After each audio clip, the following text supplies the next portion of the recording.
The sign said $1 million to anyone who can make me feel something. But Lena Brooks never saw it. She was too busy sweeping the floor. The mop glided in a rhythmic arc left to right, then right to left, over the polished marble of the Whitaker Tower's 32nd floor. Her breath came soft through her mask, and the sound of the bristles brushing against tile hummed under the low fluorescent lights.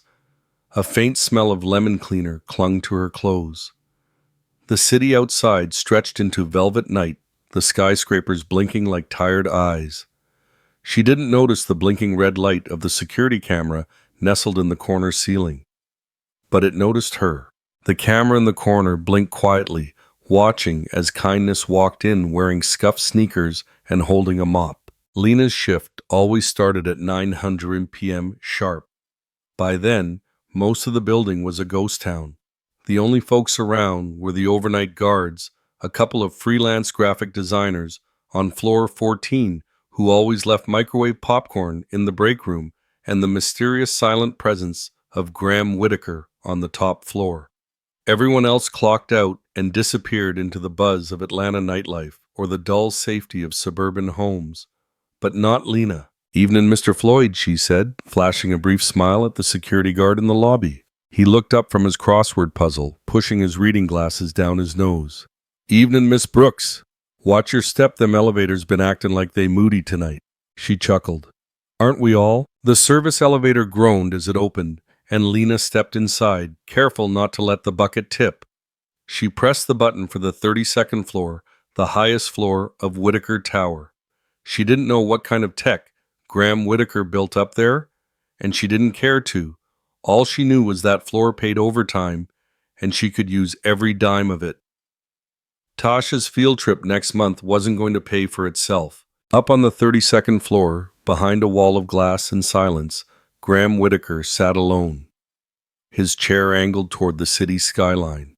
A glass of bourbon sat untouched beside him, its ice melted into watery defeat. His fingers tapped lightly against the armrest in a rhythm that didn't match any tune, just noise to break the silence. The office was too clean, too modern, too cold. It didn't look like a place where life happened. It looked like it was waiting for something or someone to wake it up. He didn't hear the elevator ding. He never did. But on the monitor in front of him, a figure appeared. A woman, short, wide-hipped, in a faded gray uniform, hair tied under a patterned headscarf. She moved like someone who didn't have time to hesitate. She pushed a cart, pulled on gloves, and started working, like she'd done it 1,000 times. Probably had. He turned up the monitor's volume a notch. Lena hummed softly as she worked, unaware she was being watched. It wasn't a melody Graham recognized. It wasn't pop or classical or whatever people stream these days. It was older. Gospel, maybe. Something rooted deep. A woman's song. A mother's song. He watched as she straightened magazines no one read, wiped invisible smudges off a spotless glass door, and gently picked up a frame on his desk. His breath caught. It was Noah's photo, his son frozen at 10 years old, with a baseball glove and a crooked smile.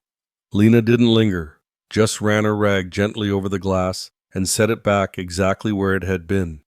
Graham hadn't touched that frame in months. He didn't have the strength. She turned away, humming louder now, her hips swaying slightly with the rhythm. She never looked toward the security camera. He muted the sound. The next morning, the office buzzed back to life, with the usual hum of keyboards, ringing phones, and coffee orders called out over Bluetooth. Graham's assistant, Linda, poked her head into his office to hand off the day's schedule, but he barely nodded.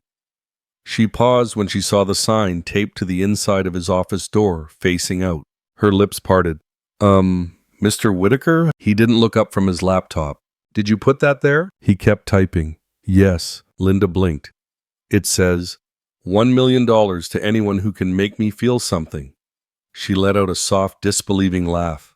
"That's some kind of startup pitch." Graham didn't answer. Linda waited, then gave a tight nod. "Right. I'll, send in the NDA for the new vendor." He didn't respond. By 5:45 p.m., the hallway outside his office had gone quiet again. The sun dipped low, casting burnt orange light across the glass walls. The sign still hung on the door. The cleaning cart squeaked softly as Lena rounded the corner with a fresh mop bucket and a roll of paper towels. She didn't look up, didn't notice the sign. She had her earbuds in, listening to a sermon on YouTube while mentally mapping out what corners she needed to bleach. She passed the sign. Her sleeve brushed it slightly, but she never paused. Inside, Graham stood behind the tinted glass, arms crossed, waiting, watching. Lena made her way to the kitchenette, down the hall, the same routine every night. She filled her mop bucket with warm water from the tap, added 2 capfuls of lemon floor cleaner, and leaned her back briefly against the counter. Her feet ached, not from the distance she walked, but from standing on tile floors too long without the kind of support proper shoes gave. But proper shoes cost more than the gas bill, and she'd learned long ago what to prioritize. A buzz came through her phone. She pulled it from her pocket and checked the screen. A voice message from Tasha. She played it. "Hey, Mama. We started reading To Kill a Mockingbird today. It's boring, but the teacher said we'll like it later. Miss Carolyn says she's proud I spoke up during the discussion. I told her that justice don't always come quick, but it comes, like you always say. Anyway, I love you. Don't forget to eat tonight, okay?" Lena smiled faintly, lips pressed together. She tucked the phone back into her pocket and picked up her mop. Graham saw the moment she paused, how her face softened as she listened, how she wiped the corner of her eye with her sleeve. He hadn't planned to watch the monitors again, but something about the quiet consistency of her presence, the steadiness, drew him in. He didn't know her name, only the back of her uniform, Turner Janitorial. That was enough for now. The hallway lights flickered for a second, then steadied. Lena returned to the 32nd floor, humming again, slower this time, her voice low like a lullaby. "You sing not to children, but to memories." She dipped the mop and began again, moving past the office door, with the taped-up sign eyes still never drifting upward. Graham stepped forward out of the shadows of his glass-walled office. He opened the door quietly and stood in the doorway watching her. The way she scrubbed corners others missed. The way she straightened the furniture no one ever used. She had purpose. She had rhythm. It made his stillness feel heavier. He cleared his throat. Lena turned startled and dropped the mop handle. It clattered against the floor. "Oh, I'm sorry, I didn't mean to." He raised a hand. "You're fine." Her eyes met his. She was used to being invisible, but not tonight. Not with him standing there like that, bare feet on cold tile sleeves rolled up, looking more human than the office would allow. He was taller than she expected, and paler. But it was his eyes that caught her, pale, but not icy. Tired, but not cruel.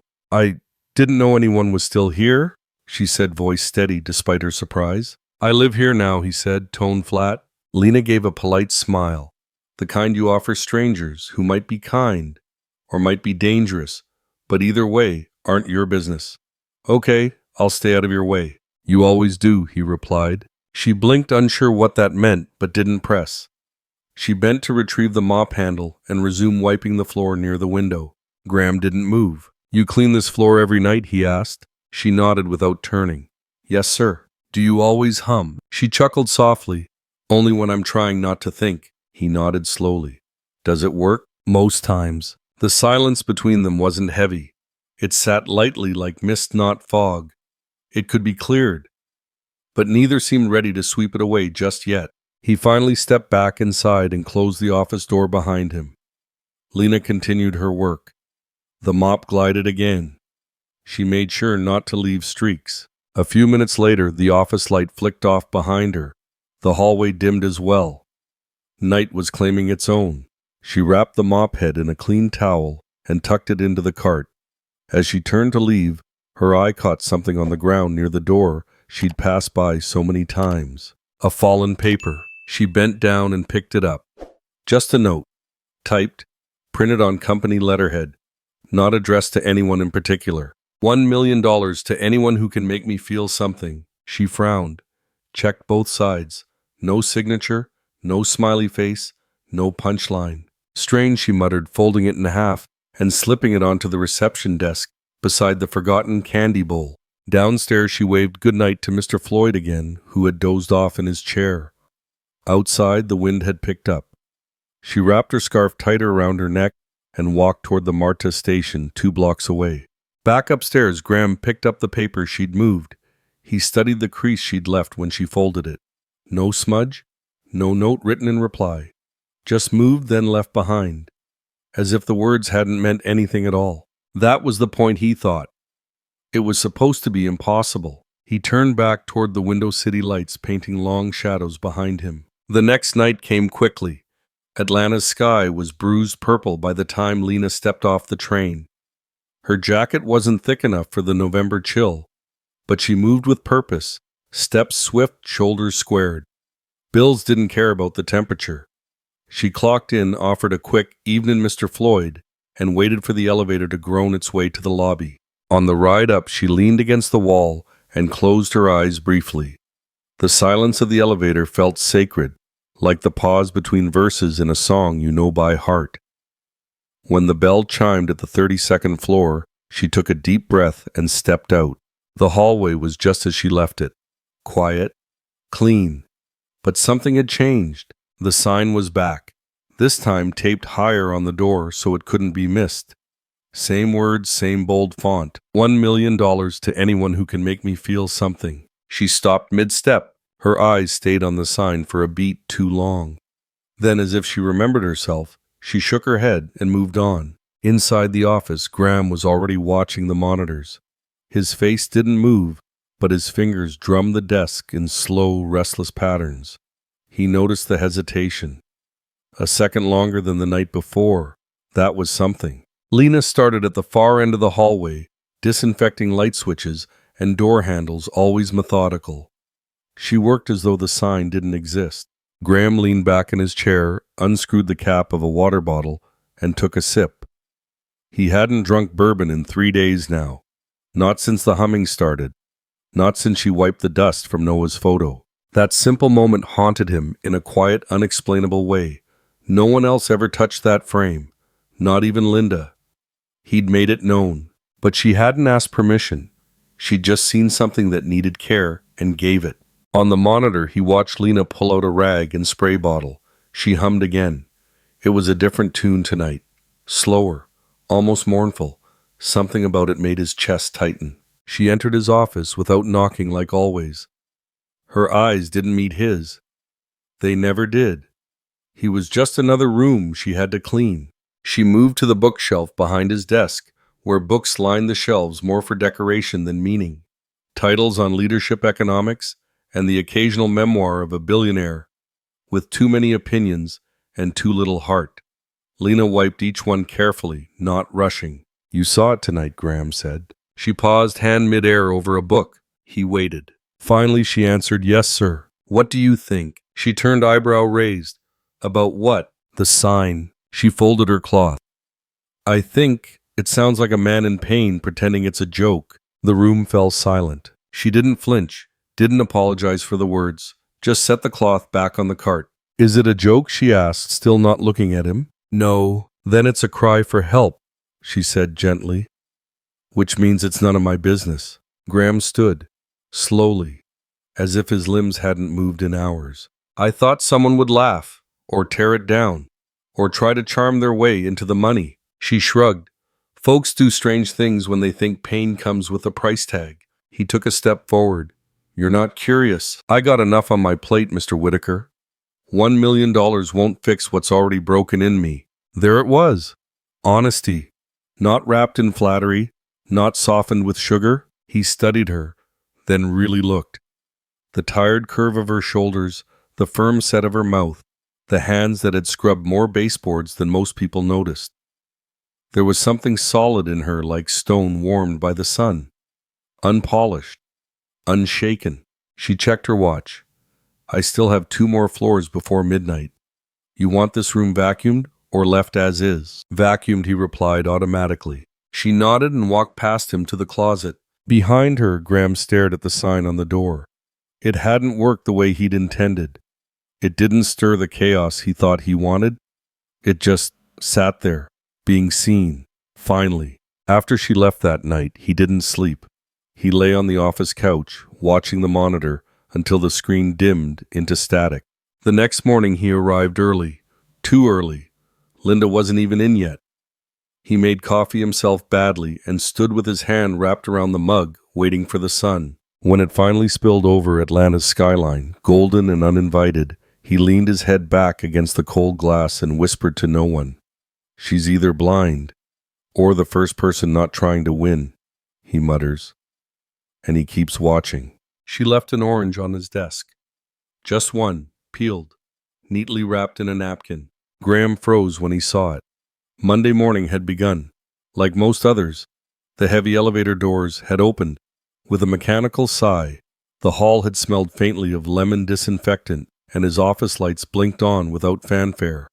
But there, centered perfectly on his desk, like some kind of offering, was a small, careful thing. An orange. He stared at it longer than he should have. The napkin was folded into quarters, like someone had taken time, not just tossed it down. The scent hit him before the memory did, bright, tangy, alive. It cut through the stagnant chill of the office like sunlight slicing through fog. But he didn't touch it. Not right away. Instead, he reached for his tablet, pulled up the internal security system, and fast-forwarded through the previous night's footage. The 32nd floor hallway flickered to life in muted black and white. There she was. Lena, in that same oversized hoodie she always wore, sleeves pushed up, mop, moving with rhythm. Near the end of her shift, she'd stepped into his office, glanced once at the desk, then reached into her cart. Out came the orange, peeled already. She placed it carefully in the center, then pulled a small yellow post-it from her pocket. "Happy Monday," it read. Just that. In crooked cursive. No name, no flourish, no expectation. Then she'd walked out like it meant nothing at all. Graham leaned back in his chair. The orange still sat there, undisturbed. He wanted to be annoyed, wanted to feel invaded, but mostly he felt nothing. Or he told himself that. He picked up the orange, held it for a second, then without thinking tossed it into the trash can. And missed. It bounced off the rim, rolled onto the floor, and landed by the leg of the desk. Graham stared at it. A small bright dot against his sleek, sterile gray carpet. He sighed, got up, picked it up. He didn't return it to the desk. But he didn't throw it away either. Instead, he set it on the edge of the windowsill, like a question he didn't yet have the courage to ask. Out in the hallway, Linda arrived, coat draped over one arm, holding 2 coffees. She hesitated when she stepped in. Her boss rarely arrived before her. "Good morning, Mr. Whitaker," she said gently, setting one cup on his side of the desk. He nodded without turning. Linda followed his gaze toward the orange on the window ledge. "Everything okay?" "Fine," he replied curtly. But she noticed the shift, the tiny crack in his routine. His desk was still organized to military precision, but the orange didn't belong, and he hadn't tossed it.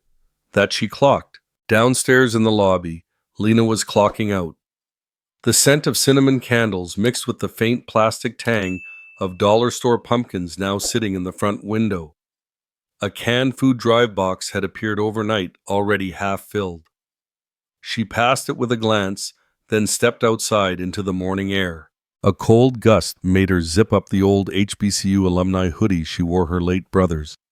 She tugged the hood up and kept walking. Her phone buzzed once. She pulled it out, cracked screen and all. Just a bank alert, low balance. She sighed and boarded the train. Back upstairs, Graham found himself staring at the sticky note more than the fruit. "Happy Monday," it said, in letters just a little too big, like someone used to writing for children or the elderly, or maybe just someone who still cared enough to write by hand. He sat down and opened a folder on his computer. Quarterly earnings, legal memos, patent updates. It all blurred.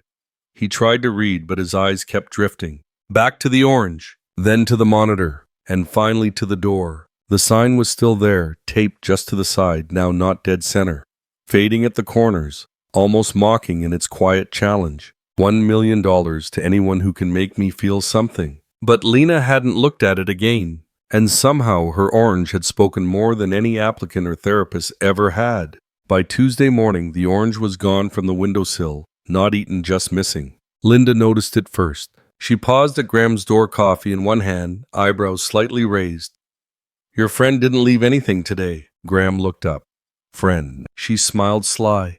The mystery fruit fairy. He didn't answer, but the twitch in his jaw told her she'd struck something. When she left, he pulled up the camera footage again. Same hoodie, same quiet ritual. But this time, Lena had reached into her pocket, unfolded something slowly, something small, and left it delicately on the center of his keyboard, before finishing her tasks and leaving without a glance backward. A paper crane. It was folded from a grocery receipt. The wing slightly uneven, the beak dented on one side. But still it stood on its own, a little clumsy miracle. Graham blinked. He picked it up, turned it gently in his fingers. On the underside, scribbled faintly in pencil, were 4 words. Be good to yourself. He didn't know what to do with that. In another time, another version of himself, he might have laughed, called it sentimental drivel.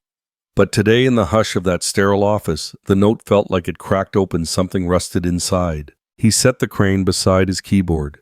Didn't throw it away. Outside downtown Atlanta hummed with pre-holiday motion. The sidewalks bustled with bundled-up commuters, oversized scarves, and the scent of early roasted peanuts. Lena passed the corner vendor, counting coins in her pocket. She had $5 left until Friday, enough for milk or eggs, not both. She settled for a dozen off-brand eggs and caught the next bus. Back home, her daughter Tasha had already texted, "Can we do mac and cheese tonight? I'll help." Lena smiled despite herself. She typed back, "We got cheese, LOL." Tasha sent a selfie of their near-empty fridge with a thumbs-up emoji and a note that said, "We got just enough." At work that night, Lena arrived with a quiet nod to Mr. Floyd, her shoes still damp from the bus ride. Her hoodie sleeves were pushed up, revealing faded scars on her wrists, not the tragic kind, just years of cleaning chemicals and hot water. She made her way to the 32nd floor, unaware that Graham was already at his desk, pretending to review a report he'd read 3 times already. He watched the security feed without turning the volume on. Just her movements, slow, steady, thoughtful. She wiped baseboards with the same care she gave to computer screens. Hummed a little tonight, too. It was barely audible, but it filled the space like warm steam in a cold kitchen. She didn't leave anything that night. No fruit, no origami. Just herself and her rhythm. That absence felt louder than the gifts. Graham found himself walking to the trash can, hesitating. Then opening the small drawer beside it. Inside sat the napkin from Monday, still folded, still faintly scented of citrus. He didn't know why he had saved it, or why he touched it now like it might offer answers. Later, as the office emptied and the city quieted, he sat in the dark, with the paper crane in one hand and an untouched glass of bourbon in the other. He didn't drink. Instead, he stared out at the skyline, the orange, the crane, the humming. It was all ridiculous, infuriating, unasked for. But it was working, because something in him was starting to shift. A door he'd slammed shut with grief was now creaking open by inches, and in the quiet of that office, with only the hum of distant traffic and the soft rustle of his own breath, he saw it so clearly he almost said it out loud. His son Noah had loved oranges. Every day in his lunchbox, Graham had tucked one in, peeled just the way the boy liked. He'd even drawn little smiley faces on them with Sharpie. And that last Thanksgiving 2 years ago, they'd gone to the food pantry as volunteers. Graham hadn't wanted to, but Noah had begged him. "Dad," he'd said, stuffing canned beans into a paper bag, "people need love in little things. Not just turkeys." That memory hit him like cold water. He leaned forward, elbows on his knees, hands to his face. What was she doing to him? And why did he find himself waiting now? Not for reports, not for investors, but for the next post-it, the next fold of paper, the next gospel, hummed down the hallway. By Thursday, the orange was back on his desk. Another one peeled just as neatly, sitting in a napkin this time, folded into a triangle like a little envelope. No post-it, no note. Just the orange, its segments shaped like a small sunburst. Graham stared at it for a long while. His office was quiet, the HVAC humming faintly overhead. The day outside was gray and crisp, the kind of November chill that made your fingers stiff and your breath visible. He reached toward it slowly, almost reverently. Picked it up. It was cool, slightly damp from the wrapping. He turned it in his hand, his fingers brushing the white pith left on the segments.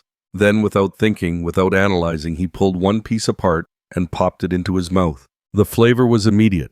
Sweet, bright, slightly tart. A burst of something that felt embarrassingly close to joy. It lit a part of his brain that hadn't stirred in months. He didn't eat quickly, just one wedge at a time. His thoughts wandered to his son Noah sitting cross-legged on the living room floor in flannel pajamas, watching Thanksgiving cartoons and making orange mustaches with the peels. To how he used to sneak into the kitchen to steal the juiciest ones from the bottom of the fruit bowl.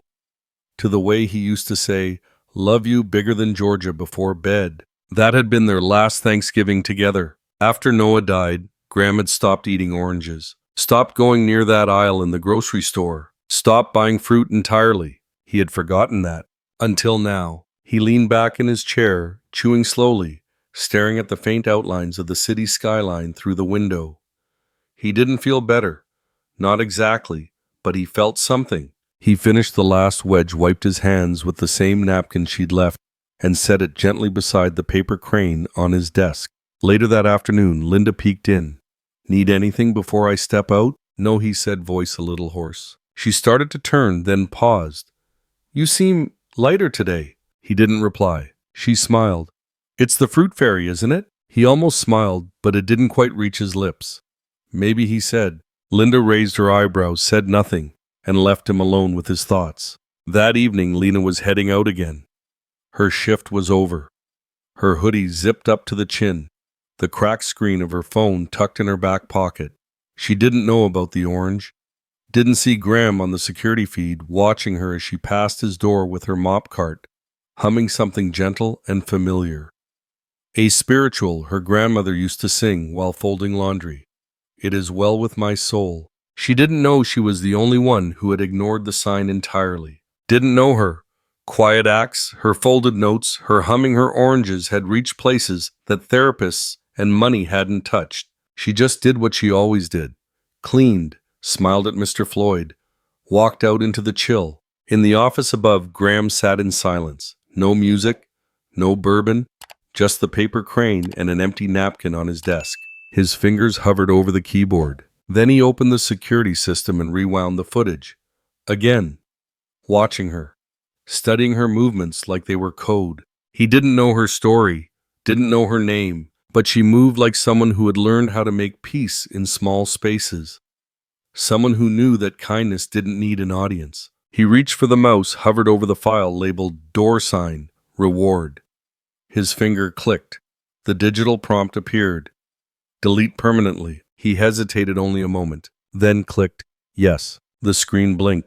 The sign disappeared. But he didn't stop there. He turned in his chair, looked at the desk, the crane, the napkin, then opened the top drawer, pulled out a small white card and scribbled something quickly with a black pen. He folded the card and tucked it underneath the paper crane. When the office finally went dark, it was the first night in nearly 2 years he didn't pour a drink. He just sat there quietly, remembering, feeling. And when he finally whispered aloud, it wasn't to anyone in particular. But the words hung in the air like smoke. "Why are you doing this?" Then, almost without realizing it, he reached for the paper crane and slipped it into his coat pocket. And for the first time, he didn't feel quite so numb. He whispers, "Why are you doing this?" Then deletes the sign from the door, but saves the paper crane. The night she bled, he finally felt something. It started with the same quiet rustle she brought every time. The soft squeak of the mop handle, the gentle swish of soapy water against linoleum. Her humming tonight faint, almost broken. Maybe a gospel refrain, maybe not even a song, just breath with memory. Graham hadn't left the office all day. It was the Wednesday before Thanksgiving, and the whole building had emptied out by 3. Linda had insisted he go home. "You've done enough this year," she'd said, her smile soft, knowing. But Graham had only nodded, turning back to his computer. Now it was after 5, the drizzle outside clinging to the tall glass panes like a quiet fog. The lights inside were low. The paper crane still sat unfolded on his desk, the folds loose like something unlearned. He hadn't thrown it out. He hadn't fixed it either. On the camera screen in front of him, Lena moved through the hallway with her usual rhythm. Slow, careful, her worn sneakers made barely a sound on the waxed floors. She bent down to adjust something by the janitor's cart. Her phone maybe he couldn't see, but then there was a jerk aslip, and she gasped. He leaned forward. She had caught the phone midair just before it fell into the mop bucket, but not before the edge of the broken screen sliced deep across her palm. She stood quickly, cradling her hand, but no one else was around. The blood began to drip. He saw it 3 drops dark on the pale tile. She tried to wrap it with a dry rag from her cart, pressing down, still working the mop handle with one hand, swiping at the floor like nothing had happened. But she was bleeding. Something kicked in his chest, tight, immediate. He stood. For 2 years he'd lived inside that chair. His grief had fused to it, calcified. His body had memorized its corners. But now he was moving without thinking, down the hall and toward the elevator. He didn't even grab his coat. On the 29th floor, the hallway was dim, the fluorescence flickering faintly. She was there trying to scrub blood off the tile with her elbow. "Stop," he said. Lena jerked, startled. She turned too fast and winced, blood now staining the rag she held. Her other hand clutched her phone, which buzzed once and went still. I didn't mean to make a mess," she said quickly, breath ragged. "I got it. You need help. I can't afford. I'm not asking." He tapped the security badge on his belt. "You're hurt. Come on." She hesitated. Her face was pale beneath the warm brown of her skin, mouth pressed tight. She looked down at the cut, then at him, then finally nodded. He called security on his way down to the parking garage. By the time he pulled up in front, she was already wrapped in a coat someone had given her, hand still bleeding under the pressure of a thick napkin. She tried to thank him. He shook his head. "Just get in." The drive was quiet. Rain tapped softly on the windshield. Lena cradled her hand, fingers trembling. Graham kept both eyes on the road, knuckles white on the wheel. The city looked softer in the fog, streetlights blurred into golden halos, headlights stretching like quiet ghosts. "I'll pay for the urgent care," he said suddenly. No preamble, just flat. "No," she said. "You need stitches." I still said no. He didn't look at her. "Let me help." There was a silence, not cold, just tired. "You can help by getting me there." "That's enough," she said finally, and he nodded. It was the first compromise either of them had ever made with anyone in a long time. Urgent care was half full, humming with soft overhead lighting and coughs muffled behind plastic dividers. Graham checked in for her, gave a fake last name Collins, and filled in the paperwork with calm, precise pen strokes. Lena sat beside him, quiet. She held a paper towel around her palm, now damp with diluted blood. Her other hand rested in her lap, fingers twitching slightly every time the automatic door opened and let in a gust of wet air. "You didn't have to lie," she murmured. "I didn't," he said. "I just didn't explain." A nurse called her name. Graham stood with her, but Lena waved him off. "I got it," she said softly. He didn't sit back down. He stood in the lobby near the vending machines, arms crossed, watching the door swing open and shut every few minutes. Every sound felt louder now. The plastic chairs, the wheeze of the air purifier, his own breathing. When Lena came out 40 minutes later, her hand was bandaged and wrapped, skin pale, but eyes alert. She looked exhausted. "They cleaned it, stitched it," said. "I got lucky," she said. "Didn't cut anything deep." "That's good." "I didn't take the pain meds, though. They were too expensive." He didn't answer, just opened the door and waited for her to walk through. Outside, the drizzle had eased into mist. The parking lot glistened like black glass. Lena pulled her hoodie tighter, then stopped. A voice called out from the curb, "Mama." A teenage girl rushed forward, curls bouncing, jacket half zipped. She looked about 16, maybe 17, with warm brown skin and sharp, concerned eyes. She had a backpack slung over one shoulder and sneakers that had seen better days. Tasha. Lena blinked. "How did you—" "I called," Tasha said, hugging her tightly. "You didn't answer. I tracked your phone." "I dropped it earlier," Lena murmured, then flinched when Tasha noticed her bandaged hand. "Are you okay?" "I'm fine, baby. Just a little cut." Tasha turned to Graham, eyes narrowing.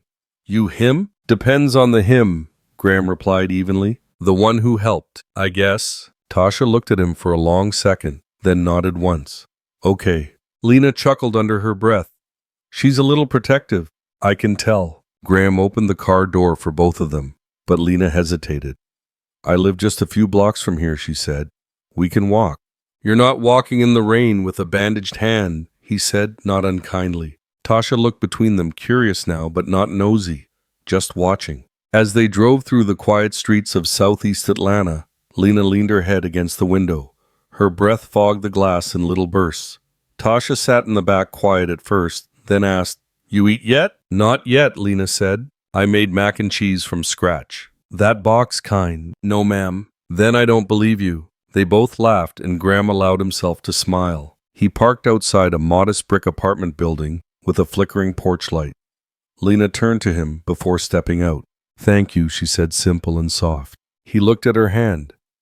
That bandage is going to slip if you keep moving it like that. I know, she said, but I got things to hold. As they stepped out, Tasha gave him one last look. There was something in her gaze, some reflection of someone he used to know. Graham sat in the car for a long while after they disappeared inside. The air smelled faintly of hospital soap and wet asphalt. The paper crane was still in his briefcase. He took it out, folded it again, this time with care. The heater in Lena's apartment groaned once, then went silent, just in time for the night chill to slip in through the warped window frame. Lena wrapped a second blanket around her shoulders and tiptoed to check on Tasha, who had fallen asleep with a textbook open across her chest and a pencil still in hand.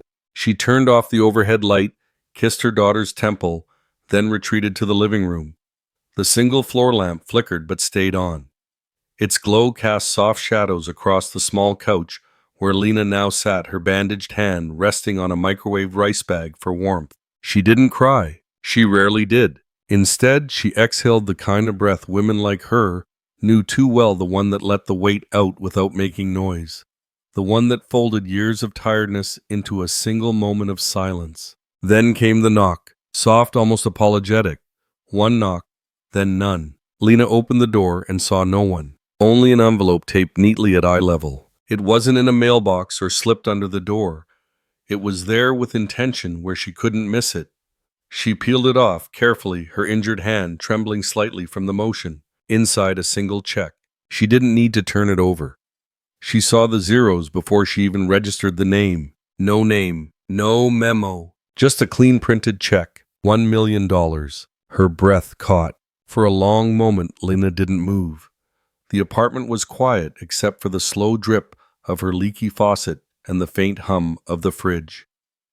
The paper felt heavier than it should have, weighted not just with ink and amount, but with memory.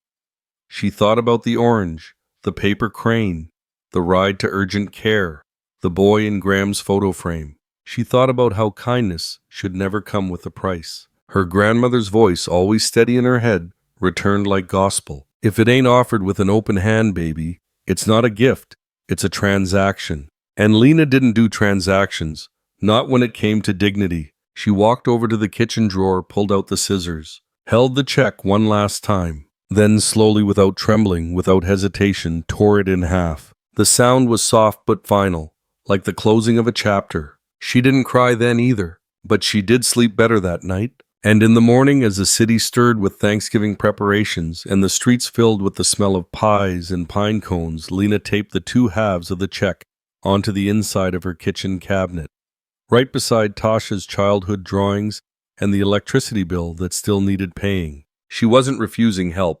She was reminding herself who she was. Later that night, Lena finds a new envelope taped to her door. No name, no card. Just one check. She tears it in half. You saved me, Miss Brooks. I wasn't trying to. That's why it worked. The conversation echoed between them as they sat across from each other in a booth at Gladys's diner, where the linoleum tiles were cracked and charming and the coffee was poured before you asked. Lena sat stiffly, hands tucked in her lap, her freshly moisturized knuckles still bearing the imprint of healing. Across from her, Graham Whitaker looked almost human in daylight, his usual steel gray suit replaced with a soft navy cardigan, sleeves pushed up, no tie, and eyes that didn't scan a screen. It had been 2 days since the envelope. 2 days since Lena tore it in half and decided to keep moving forward like nothing had changed. Except something had. He'd called her that morning. The phone rang once, twice. She almost didn't answer. But curiosity, or maybe something older like dignity mixed with tiredness, had made her pick up. "I'd like to talk," he'd said. In person. Now they sat in this booth under a stained glass pendant light shaped like a rooster beside a jukebox that hadn't worked since 2004. "You didn't have to come," he said quietly, fingers circling the rim of his coffee cup. "I almost didn't." Lena answered, her voice level but her eyes sharp. "Then I remembered you don't talk much. If you're asking to meet, must be serious." Their waitress, Miss Jolene, glided over with practiced rhythm. She was in her 60s, wearing fuchsia lipstick and a name tag shaped like a smile. She filled Graham's cup without a word, then turned to Lena. "You look like you've been through it, baby," she said gently, placing a laminated menu in front of her. "Pies on the house today. Pick whichever one feels like healing." Lena offered the smallest smile. "Apple, please?" "Got you, child." Miss Jolene winked and left with the ease of someone who knew what people needed before they did. Graham cleared his throat, clearly unpracticed in conversations that didn't involve contracts. "I've been thinking," he said. Lena raised one eyebrow. "That sounds dangerous." He smiled. Not wide, but it was real. "You shouldn't be cleaning floors," he continued. "Not because it's beneath you, but because you're already managing 5 things at once and holding more grace than most executives I've worked with." Lena leaned back, folding her arms. "That's supposed to be flattery." "No," he said. "It's a job offer." The clink of a fork from a nearby table filled the silence. "I want you to come work with me," he said. "Not for me. With me. Help organize the tech equity initiative my foundation's been dragging its feet on. Be my program manager. I need someone who sees people, who doesn't talk just to be heard." Lena blinked slowly. "And you think I'm that someone?" "I watched you save my life without touching me," he replied. "That counts." Miss Jolene returned with the apple pie still warm, dusted with cinnamon, a scoop of vanilla on the side. She placed it gently in front of Lena, gave her shoulder a motherly pat, then walked away. Lena didn't touch the fork. "You don't owe me anything," she said softly. "And I don't want charity." "This isn't charity," Graham said. "This is a position. Full-time. Benefits. Health, dental." We'd set up a tuition savings account for Tasha. He hesitated before continuing. "And the office decor's outdated. You'd have full say in making it more human, more livable." Now Lena picked up her fork, but only to slice into the crust she didn't eat yet. "And what would you call this?" she asked, still testing him. "A gesture. An apology." "Not guilt," he said. "Guilt ends in checks. Gratitude shows up every day." That paused her. A long silence stretched between them. The hum of the old fridge behind the counter, the soft gospel from the radio, the clatter of someone dropping a spoon, all kept the moment grounded while Lena searched for her response. She finally took a bite of pie, warm, sweet.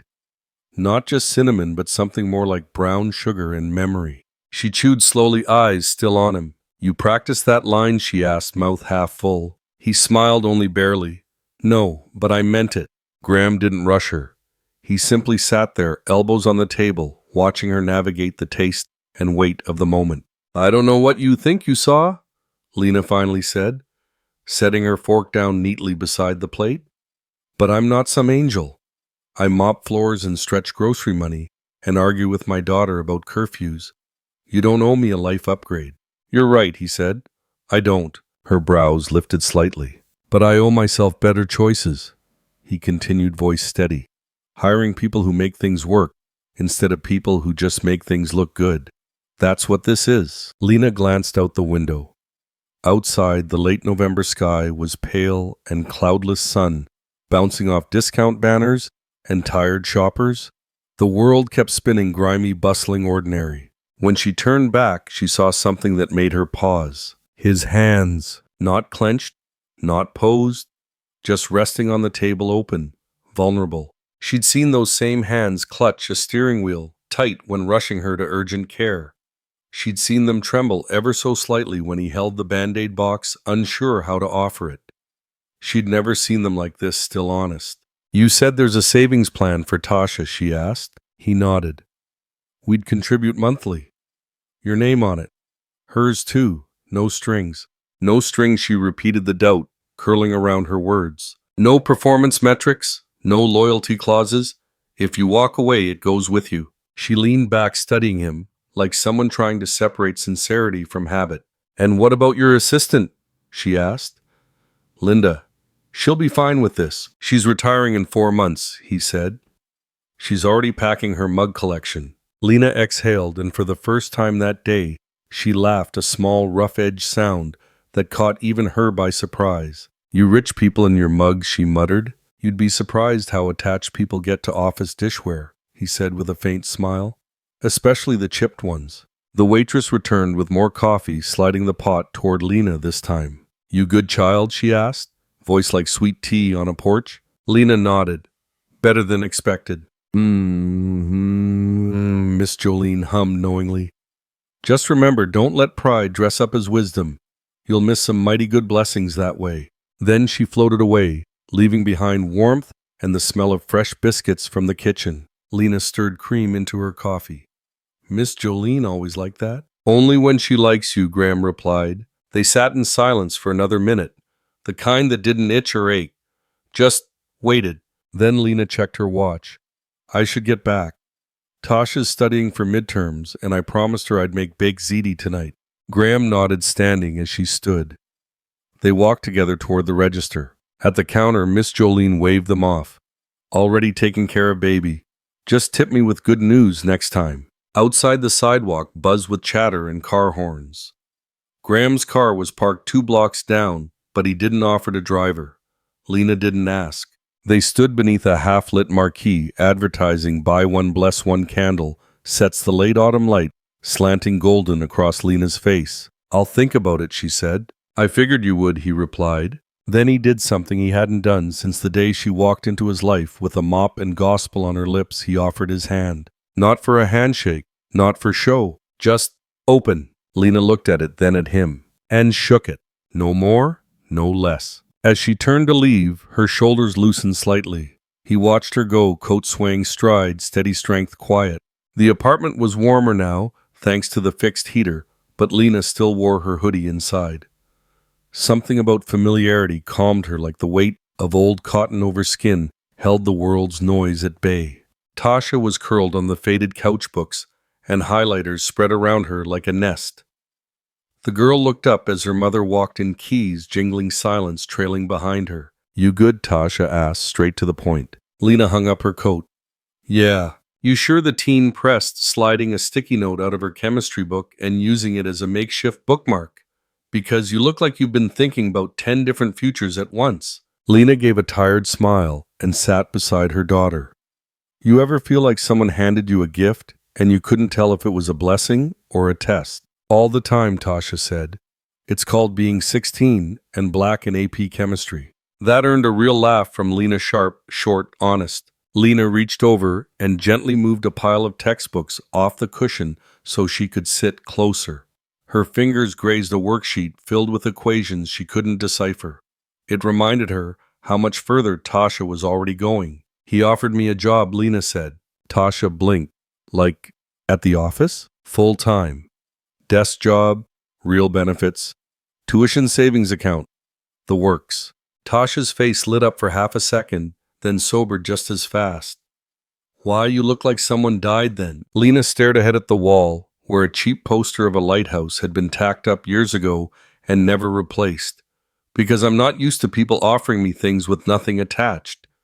Not for cleaning a floor, not for being kind. Tasha tilted her head. That man's weird, yeah. But he don't seem like the type to lie. He seems like he forgot how to feel, and maybe you reminded him. Lena gave her a look. You've been watching too many of them Hallmark movies. I mean, maybe. But sometimes those stories don't miss, Tasha said, smirking. What's holding you back? I don't know. Lena rubbed her palms together. I guess part of me thinks taking it makes me less strong, like I'm letting someone save me. Tasha was quiet for a moment. Then she asked carefully, if it were me, if I came home and said someone offered me a better shot, safe, steady, future worthy, What would you want me to say? Lena swallowed. I'd want you to say yes. Tasha nodded. Then maybe it ain't about being saved. Maybe it's about saying yes when it's finally time. Silence settled again, but this time it didn't feel so heavy. Lena leaned over and pressed a kiss to her daughter's temple. You too wise for your own good. I get it from my mama, Tasha said, then turned her focus back to her notes. Now go make that ziti. I got derivatives to cry over. Monday morning came with a chill and a sky the color of old pearl. Lena stood outside the glass doors of Whitaker Tower, one hand gripping the strap of her new tote bag, a gift from Tasha made out of leftover denim squares. Her nails were clean. Her hair wrapped neatly in a silk scarf overnight sat in soft curls around her shoulders. She wore slacks, actual slacks. Not scrubs, not jeans, not mop shoes. When the front desk clerk recognized her, he blinked. You visiting someone, he asked. No, she said, smiling politely. Starting today, I work here. She took the elevator to the 32nd floor. The same hallway, the same hum of recessed lighting. But this time, she didn't enter through the service corridor. This time, she walked through the front door. Linda gave her a quiet nod as she passed, and Lena offered a small one in return. Her desk was waiting empty, bare full of promise. A small welcome note sat in the center, penned in surprisingly neat block letters. Let's build good things. She placed her tote down, smoothed the front of her blouse, and took a deep breath. She wasn't pretending to be someone else. She was just being seen. Across the office, Graham stood near the window. Hands in his pockets, Tyla sipping sweet tea from a tall cup with condensation at the rim. He watched her walk in, watched the quiet, grounded confidence in her step, and he whispered, barely audible to even himself, Now we build. This time last year I wanted to die, Graham said. Today I want to feed someone. The room went still after he said it, not in a dramatic way, but in the kind of silence that only truth can hold. Lena didn't flinch. She just looked up from the grant folder she was reviewing and gave a single slow nod. Then let's start with breakfast. You ever had sweet potato hash with turkey bacon? His mouth twisted in a lopsided attempt at a smile. I've had kale. She snorted.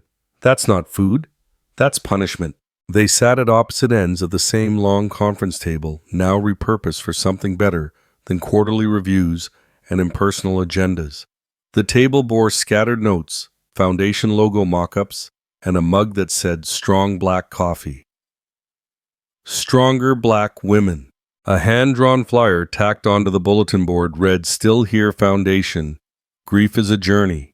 Let's walk it together. Whitaker Tower had changed. It smelled less like filtered air and more like people living. Someone had brought in a crock pot earlier in the week with apple cider. There were now plants, actual living ones. Graham had grumbled about the soil at first, but he hadn't moved them either. On the 32nd floor, sunlight streamed through the same glass walls that once only reflected loneliness. Now they reflected motion, laughter, hope. Outside the city buzzed with December's early rush wreaths on storefronts. Salvation Army bells ringing at the corner.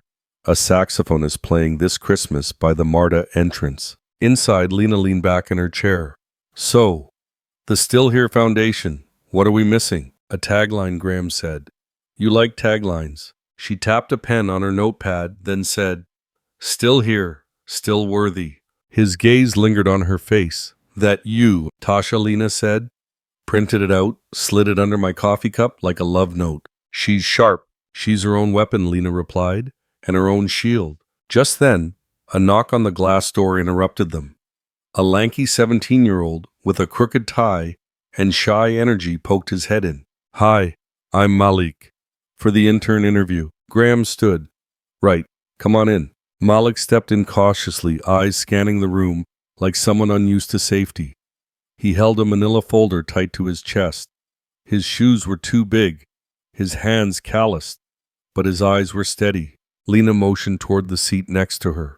You from Tasha's school? Yes, ma'am, he said. She said y'all were starting something real. Lena raised a brow. She said you turned grief into good. That sounded brave. Graham rubbed his jaw. Tell us about yourself, Malik. The boy shifted, then sat up straighter. I'm 17. Lost my mom when I was 12. Foster care since then.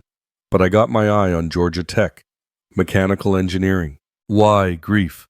Lena asked gently. Why this foundation? Malik looked down for a beat. Because folks act like once someone dies, you're supposed to just move on. Like love has an expiration date. Lena nodded slowly. It doesn't. No, ma'am, Malik said. It don't. That was all it took. The interview turned into a conversation. Malik opened up about robotics club, about skipping lunch some days to help his little cousin with math homework. Graham asked questions about engines and memory. Lena asked about music. I like old school, Malik said. Temptations, Earth, Wind and Fire, music that gets you through. When he left with a soft thank you, Lena leaned back and said, You see him? I do, Graham replied. Noah liked Earth, Wind and Fire too. He didn't answer right away, but Lena saw it, the way his hands curled slightly, the way his mouth pressed shut, like a man holding something that wanted out. You talked to your mom yet? Lena asked quietly. Graham shook his head. She's in hospice, right? Yes. 3 years, Lena said. That's a long time for silence. I know. She didn't push. She just said, Sometimes the call you dread is the one that saves you.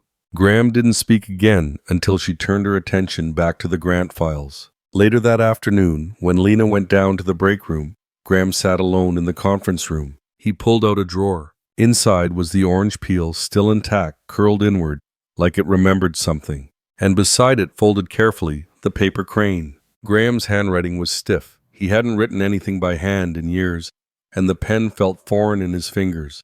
Still he pressed on. Dear Mom, I don't know if you remember the last thing we said to each other. I do. Every word. I didn't mean them. Not all of them. Maybe most of them. But I know you meant what you said before you hung up.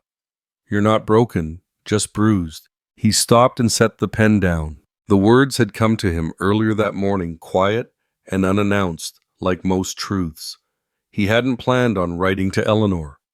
Just like he hadn't planned on building a foundation with a woman who wore hoodies that smelled faintly of lavender and fried chicken grease. But both had happened. He folded the letter, once slid it into a plain white envelope, and placed it on the windowsill. He wasn't ready to send it yet, but writing it felt like unclenching a fist he didn't realize he'd been making for years. Downstairs, Lena was showing Malik how to input donor information into the new CRM system. The boy listened with the eager stillness of someone who had learned long ago that messing up had consequences. She tapped gently on the screen. You don't have to be perfect, just honest. Folks give because they believe, not because we sound fancy. Yes, ma'am, and no, ma'am, unless I'm wearing heels, she joked. He cracked a grin. Okay, Miss Lena. Better. The office buzzed softly. Someone had put on a playlist of classic soul. Aretha was singing about respect, and Tasha sat nearby at a folding table, eyes narrowed in focus, printing flyers. She held up a fresh page. What do you think? Lena crossed over to look. The foundation's name, Still Here, sat bold at the top, followed by a simple mission statement, Still Here, Still Worthy. Tasha had even added a small flame logo at the corner. I figured the flame means people who keep burning even after everything. Lena blinked, pride stinging behind her eyes. It's perfect, baby. Tasha shrugged, but her dimples betrayed the truth.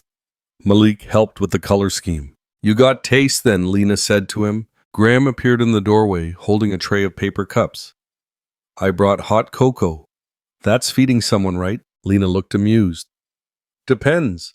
You add marshmallows? Of course. They took a break, seated in the small lounge space that Lena had insisted they set up. Just a rug, some hand-me-down armchairs, and a bookshelf full of grief literature and memoirs. But it felt whole. I got a call from a woman named Leanne. Lena said between sips. She lost her brother last spring. Said someone forwarded her our site.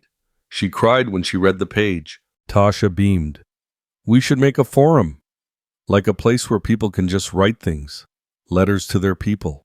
Digital memory wall, Malik added. I like that, Graham said. Build it. Malik froze. Wait, seriously? You said you knew HTML, right? Yeah, but... Build it, Graham said again.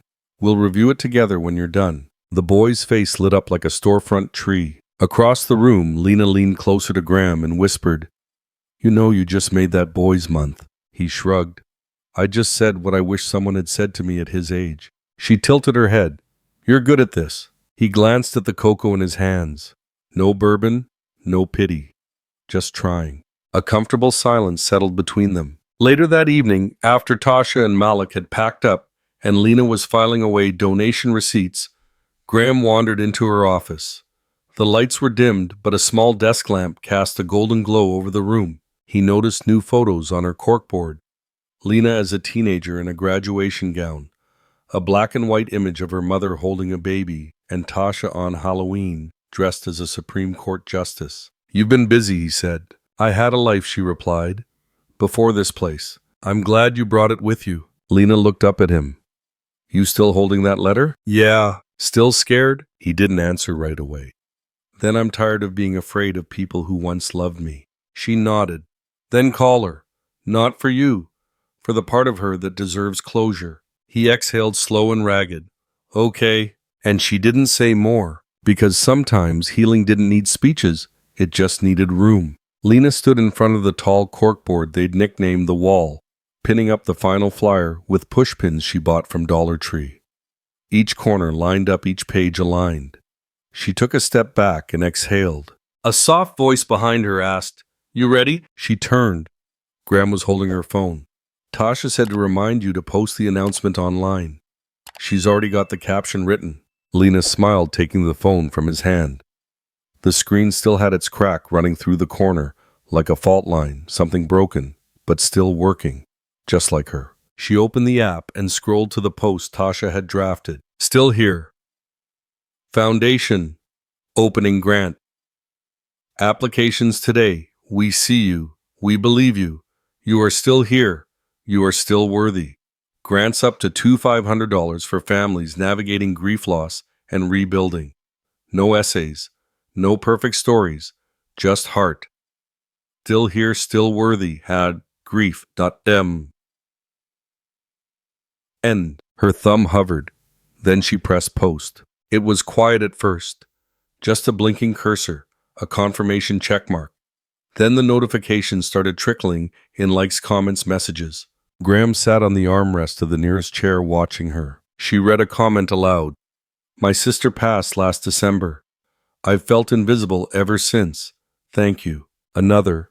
Can I apply even if I don't know how to start over? Another. I thought no one cared about grieving dads. The room filled with something electric and tender hope in real time. We built this, Lena whispered. You did? Graham said. She shook her head. You gave it structure. He stood. You gave it soul. Then came the moment neither of them had prepared for. A knock. Malik poked his head in again, wide-eyed. It's on the community board already. Graham blinked. How? I think someone screenshotted it and posted it on the Atlanta Mutual Aid Network. Lena grinned. Well, I guess we're viral. Malik smirked. Y'all famous now. They all laughed, and for a moment, it was just lightness. Later that evening, after Lena left with a bag of flyers and Malik headed to meet his ride, Graham found himself alone in his office. It was no longer cold. There was a soft blanket on the couch now, bought by Lena after she noticed him rubbing his hands together one too many times. His bourbon decanter sat dusty on the shelf, untouched for weeks. He sat down and stared at his phone. One number stared back at him. The hospice line. He had saved it for months, but never called. He opened the drawer, took out the folded letter, smoothed it. Then, with trembling fingers, he pressed call. The phone rang once, twice, a third time. St. Eleanor's Hospice, this is Marie. Hi, Graham said, voice tight. I'd like to visit Eleanor Whitaker. I'm her son. There was a pause, then kindness. Of course, Mr. Whitaker. She'll be happy to see you. It wasn't the $1 million that healed him. It was the woman who never asked for it. The door to room 214 creaked softly as Graham stepped inside, carrying a small paper bag and an old photograph tucked under his arm. Eleanor Whitaker was smaller than he remembered. Time had pressed her down into her recliner, a blanket covering her legs, her once blazing eyes now softer, but no less sharp.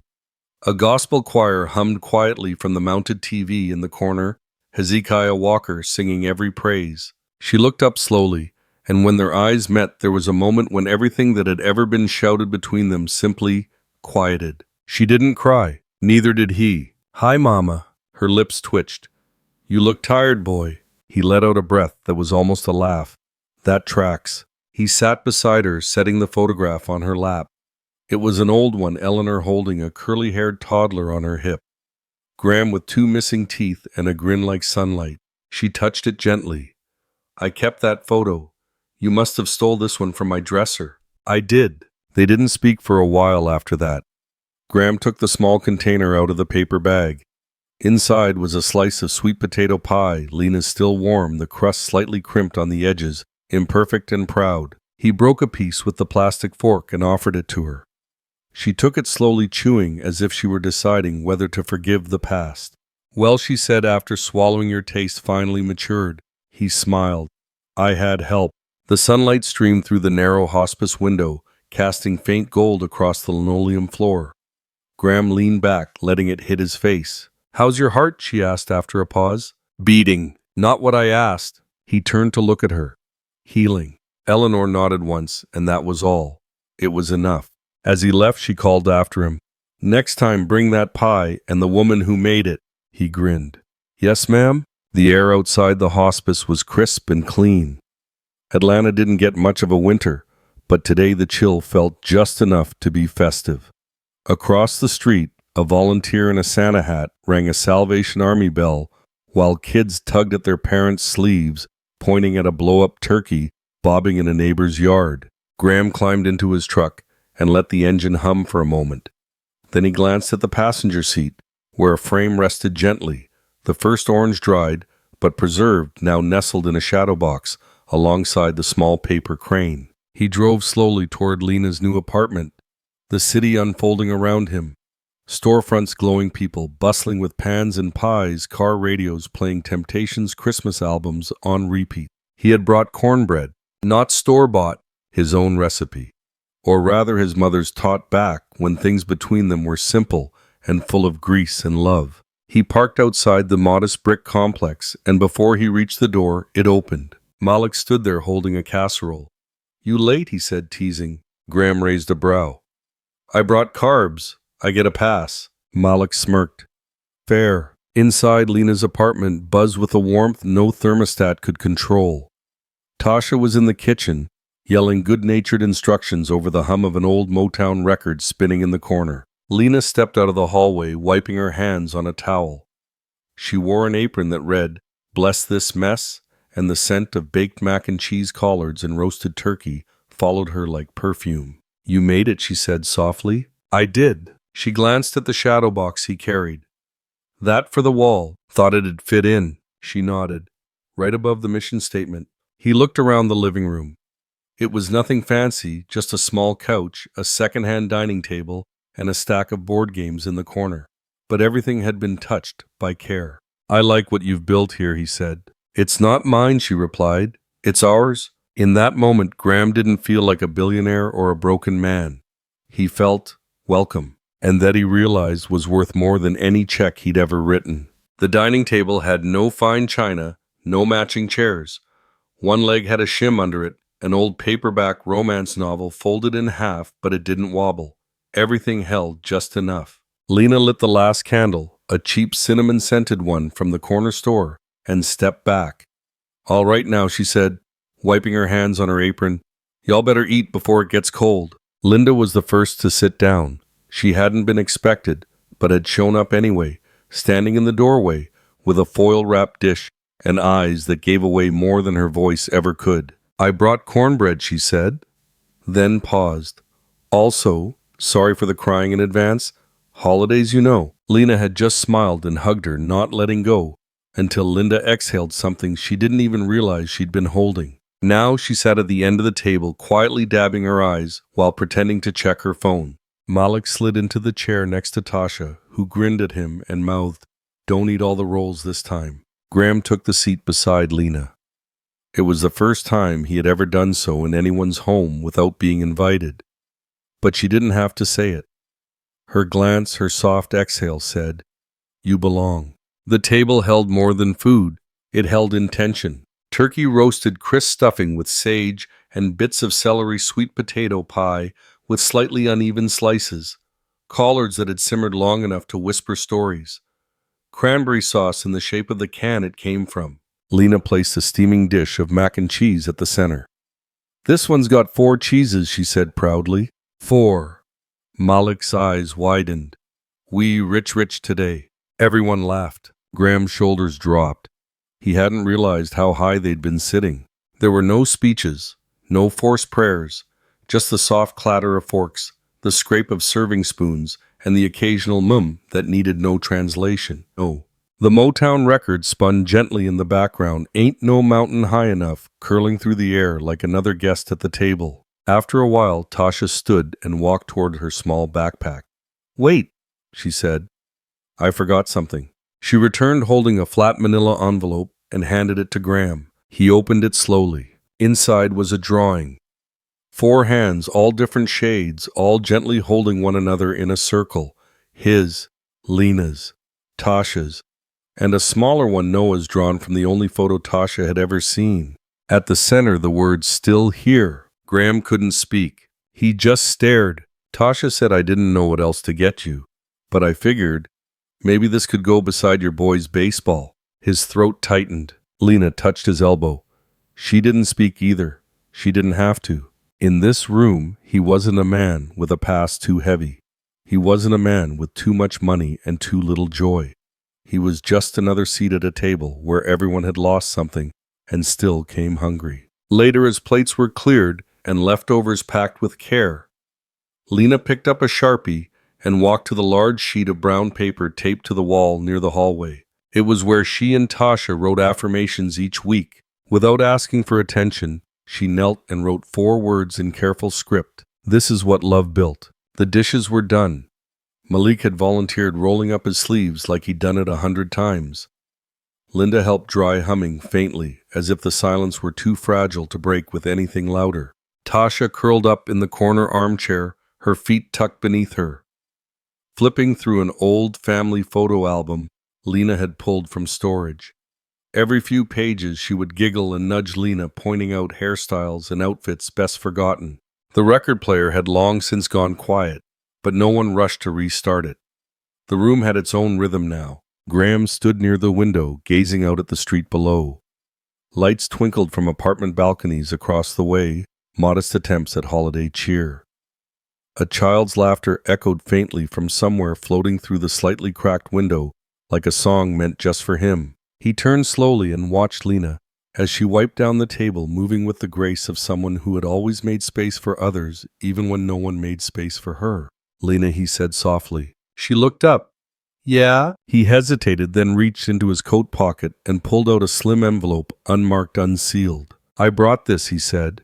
"Not for tonight, just for someday." She took it, eyes narrowing slightly in curiosity. She didn't open it. "I'm not offering it because I feel bad," he added quickly, "or because I owe you anything." She smiled. "You already told me once gratitude shows up every day." He chuckled. "I'm learning." She sat down across from him, folding her hands. Graham leaned back, the old chair creaking beneath him. "What would you do?" he asked with another million. Lena didn't blink, didn't flinch. She looked him in the eye with a calmness that came from having asked herself harder questions in the dark. "I'd teach someone how to breathe again," she said, and then she smiled. Not wide, not for show, but the kind of smile that comes when your soul recognizes its own reflection in someone else. Sometimes the quietest acts of love leave the loudest echoes. A peeled orange, a folded crane, a whispered question. Over dinner, each one built a bridge where there had once been silence. When we choose kindness without reward, we remind the world that healing doesn't always come in grand gestures, but often in being seen, truly seen. Like sunlight through old glass, compassion finds a way to shine, even through the cracks. And if this story found you in a quiet moment, maybe let it live a little longer by offering someone else the same grace.